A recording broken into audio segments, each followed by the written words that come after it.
Selamat pagi saudara-saudara yang terkasih di dalam Tuhan Yesus Kristus. Kembali kita berjumpa di pagi hari ini, di pagi yang ceria ini, tanggal 7 September 2021. Kita akan bersama-sama merenungkan firman Tuhan yang diambil dari kitab Matius pasal 9 ayat 31 yang tertulis demikian. Tetapi mereka keluar dan memasyurkan dia ke seluruh daerah itu.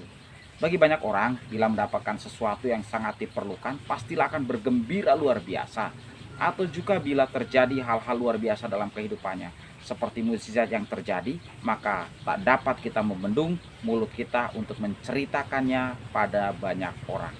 Pastilah karena luapan sukacita yang besar meluap untuk dibagikan kepada orang lain. Demikianlah juga kisah dua orang buta yang disembuhkan oleh Tuhan Yesus. Saat dalam perjalanan Tuhan Yesus adalah dua orang buta yang mengikutinya sambil berseru-seru. Mereka memintakan pertolongan mukjizat Tuhan Yesus. Bahkan dengan seruan yang luar biasa, yaitu "Hai anak Daud." Hal ini menunjukkan bahwa Tuhan Yesus memiliki kaitan gelar yang luar biasa dengan raja yang masyhur, yaitu Raja Daud. Namun untuk saat itu, gelar itu hanya akan sedikit menyulitkan pergerakan Tuhan Yesus dalam memberitakan keselamatan dan kesembuhan. Karenanya Tuhan Yesus sering memakai gelar anak manusia yang tidak berbau politis. Maka berjalanlah terus Tuhan Yesus hingga sampailah di sebuah rumah. Maka barulah Tuhan Yesus bertanya kepada mereka, "Percayakah kamu bahwa aku dapat melakukannya?" Jawaban mereka singkat, jelas dan tepat, "Ya Tuhan, kami percaya." Lalu Tuhan Yesus menjamah mata mereka dan sambil berkata, "Jadilah kepadamu menurut imanmu." Sembuhlah mereka. Dan walau Tuhan Yesus meminta agar mereka jangan bercerita dahulu, tapi mereka karena sangat bersukacita, maka mereka bercerita ke seluruh daerah itu. Hal ini sesungguhnya adalah perbuatan yang kurang tepat, walaupun dilakukan dengan niat hati yang tulus dan karena kepolosan mereka. Padahal Tuhan Yesus telah berpesan dengan tegas agar tidak menceritakan hal tersebut, karena Tuhan mempunyai maksud yang baik dengan tidak menceritakan hal itu. Yang pertama, memberi contoh kerendahan hati terhadap murid-muridnya dalam melakukan perbuatan baik. Tidak harus diceritakan kemana-mana. Yang kedua, agar tidak semakin membuat iri hati orang-orang Farisi atau orang-orang yang tidak suka dengan Tuhan Yesus pada saat itu. Dan yang ketiga, agar tidak membuat salah fokus orang-orang dalam memandang Tuhan Yesus. Bukanlah datang untuk menjadi raja di dunia ini dan menjadi pemimpin secara jasmani. Namun Tuhan Yesus datang untuk menyelamatkan semua umat manusia yang percaya kepadanya. Kesembuhan secara rohani yang utama dalam Tuhan, dan mukjizat kesembuhan jasmani hanyalah berkat tambahan atau bonus yang diberikan sesuai kehendak Tuhan. Maka makna perenungan pagi ini adalah, yang pertama, Tuhan Yesus lebih dari sekedar anak Daud, melainkan Tuhan Yesus adalah anak Allah yang berkuasa atas seluruh kehidupan yang ada.